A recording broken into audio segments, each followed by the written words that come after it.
আসসালামু আলাইকুম, সবাইকে ওয়েলকাম করছি আমার আজকের একটা ব্লগ দেখার জন্য। আর যারা দেখা শুরু করেছেন একটা লাইক দিয়ে আমার ভিডিওটি কন্টিনিউ করবেন প্লিজ। আজকে হচ্ছে দারাজ থেকে কিছু প্রোডাক্ট অর্ডার করেছিলাম, তো সেইগুলোই আপনাদের সাথে শেয়ার করব, তো দেখতে থাকুন।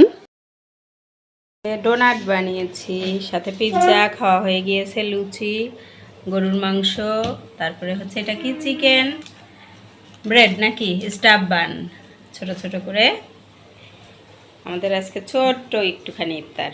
এই যে রান্না হচ্ছে, এখানে চিংড়ি ভুনা বসিয়েছি, এই যে চিংড়ি হচ্ছে, আর এইখানে ওই বড় চিংড়ি ছোট ছোট করে কেটে ডাটা দিয়ে রান্না করেছি। এখানে টমেটো আর পেঁয়াজ দিয়ে ফিশ ফ্রাই হয়েছে, মানে মশলা ফ্রাই।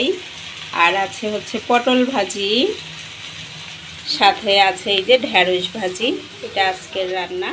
তো দারাজ থেকে যা অর্ডার করেছিলাম চলে এসেছে, তো আমি এখন হচ্ছে আনবক্সিং করব। উপরের প্যাকেটটা একটু মানে ভাঙাচোরা হলেও ভিতরের প্যাকেজিংটা খুব সুন্দর ছিল, না হলে এগুলা ভেঙে যাওয়ারও একটা ভয় থাকে। তো যাই হোক, প্যাকেজিংটা কিন্তু সুন্দর ছিল, আমি সাধারণত প্যাকেজিং ভালো পাই না। তো এরকম দুইটা স্ট্রবেরি অর্ডার করেছিলাম, একটা হচ্ছে ইয়েলো আর হচ্ছে রেড কালার, মানে দেখতে কিন্তু সুন্দর। এগুলাতে হচ্ছে চিনি বা লবণ রাখা যেতে পারে ডাইনিং টেবিলে, অথবা কিচেনে রাখা যেতে পারে, না হয় শোপিস হিসাবে ইউজ করা যেতে পারে, অর্গানাইজার হিসাবে ইউজ করা যেতে পারে। এরপরে আরও একটা হচ্ছে আনবক্সিং করলাম। এটা হচ্ছে 4 লেয়ারের হচ্ছে অর্গানাইজার বা র্যাক বলা যেতে পারে। এটা হচ্ছে স্পেস সেভিং বলবো আমি, কারণ যাদের কিচেন ছোট বা অল্প স্পেস থাকে, একদম ন্যারো স্পেস যেটা থাকে, সেখানে কিন্তু এটা রাখা যেতে পারে। তো আমি কিন্তু আমার কিচেনের জন্যই কিনেছি। আর এই যে দুইটা হুকের মতো দেখতে, এই দুইটার কাজ কি আমি আসলে বুঝতে পারিনি, যদি কারোর জানা থাকে বা জানেন আমাকে একটু কমেন্ট সেকশনে জানালে উপকৃত হব। আর এই যে এইখানে কিন্তু আমার মানে এই র্যাকটা রাখার জন্য একদম পারফেক্ট জায়গা, অল্প একটু যে স্পেস ছিল এখানেই কিন্তু এটা মানে ধরে গিয়েছে। ক্যাবিনেটের পাশে যে স্পেসটুকু একদম মানে এই মাপেই। আমিও এটা মানে আইডিয়া করেই নিয়েছি যে হয়তো এইখানে এরকম, যেহেতু আমার অল্প একটু জায়গা আছে আর কিচেনে কিছু কিছু ছোট ছোট জিনিস যেগুলো রাখতে পারবো, তো আমি কিন্তু এটা 4 লেয়ারের নিয়েছি। তো আমি হচ্ছে একটু করে পেপার বিছিয়ে দিলাম এরকম, এতে করে এই জায়গাটা একটু মানে কম তেল চিটচিটে হবে। কিচেন তো মানে তেল চিটচিটে হয় কম বেশি। তো এই তো আমি কিন্তু পেপারগুলো বিছিয়ে নিয়েছি, এখন এটা অর্গানাইজ করব। আর এই র্যাকটা আমি কিনেছি কিছুদিন আগে, আপনাদের সাথে শেয়ার করব করে আর করা হয়নি। তো ফাইনালি হচ্ছে এখন ভিডিওটা এডিট করতে পারলাম, তো এখন আপনাদের সাথে একটু শেয়ার করলাম। আর এই যে স্ট্রবেরিগুলো কিন্তু আমি এই যে এখানে রাখবো, মানে কিছু রাখলে রাখবো, এখন আপাতত কিছু রাখিনি, জাস্ট এইখানে রাখলাম। এর মধ্যে আবার ইচ্ছা করলে তেজপাতা মানে শুকনা যেসব জিনিস এগুলো রাখা যায়, মানে গরম মশলা এগুলোও রাখা যেতে পারে। আর থালাবাটি রাখার এই র্যাকটাও, এটাও কিন্তু আমি দারাজ থেকেই অর্ডার করেছিলাম। তো বুয়া হচ্ছে ধুয়ে দিয়েছে, তো পানি ঝরে গিয়েছে, তো এগুলো আমি হচ্ছে একটু র্যাকে রেখে দিচ্ছি। এই তো থালাবাটি গুছিয়ে নেওয়া হয়ে গিয়েছে, এর নিচের পোর্শনটাও মোটামুটি গুছিয়ে নিয়েছি। এটার পাশে দুইটা তেলের জার রেখেছি, স্টিলের এই তেলের জার, এটা আমার ভাবি আমাকে গিফট করেছিল। একটাতে সরিষার তেল রেখেছি, আরেকটাতে হচ্ছে সয়াবিন তেল। আর এই যে ছোট আরেকটা র্যাক, এটাও কিন্তু আমি দারাজ থেকে নিয়েছিলাম, তো এটাও এখন অর্গানাইজ করব। আর এই যে কিউট মোমবাতিগুলো কিনেছি, এগুলো আমার বাচ্চারা একবার জ্বালিয়েছে, আমি আর জ্বালাতে পারিনি, এখন ওরা এগুলো নষ্ট করে ফেলেছে।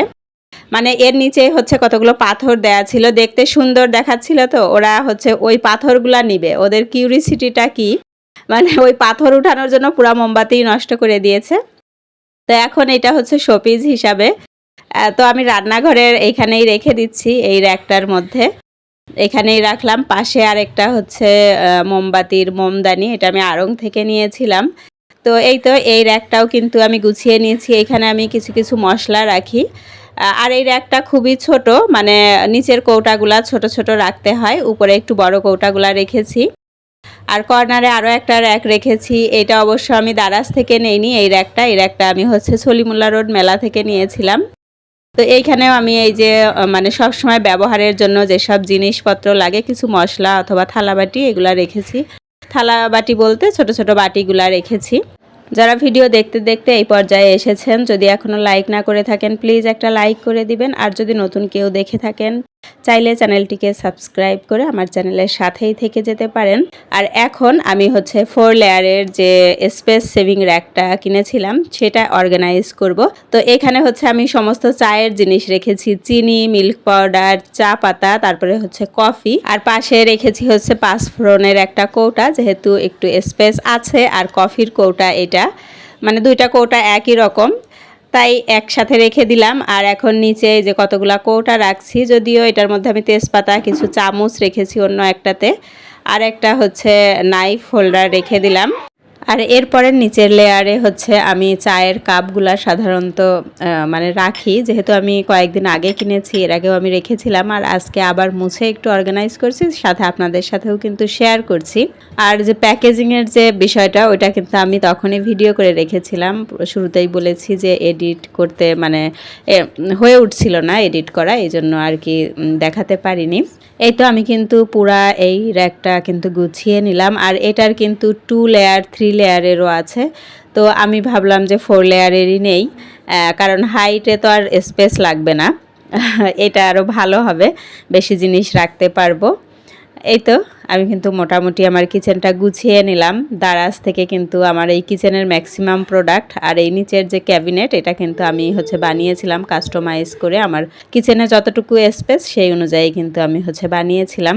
আর এরপরে এই যে ডিম এনেছে বাজার থেকে, তো আমি হচ্ছে ডিমগুলো একটু গুছিয়ে রাখবো, যেহেতু আর 2-3 দিন পরেই ঈদ, তো ঘর বাড়ি গুছানোর একটা ব্যাপার আছে, তো একটু গুছিয়ে নিচ্ছি। এই যে, আর এই ডিমটা কিন্তু আমি এরকম ঝুড়িতে করে কিচেনে রাখি রেগুলার ইউজের জন্য। কিচেনে এই যে আমার এখানেই পাশে রেখে দেই। এই তো, আর বাকি যে ডিমগুলো আছে এগুলো কিন্তু এই যে এরকম করে ডিমের বক্সে ভরে এরপরে ফ্রিজে রাখবো। যেহেতু একবারে হচ্ছে 3 ট্রে ডিম নিয়ে আসে, সবসময় এরকম 3 ট্রে ডিম আনে, তো এগুলো গুছানো একটু ঝামেলার কাজ।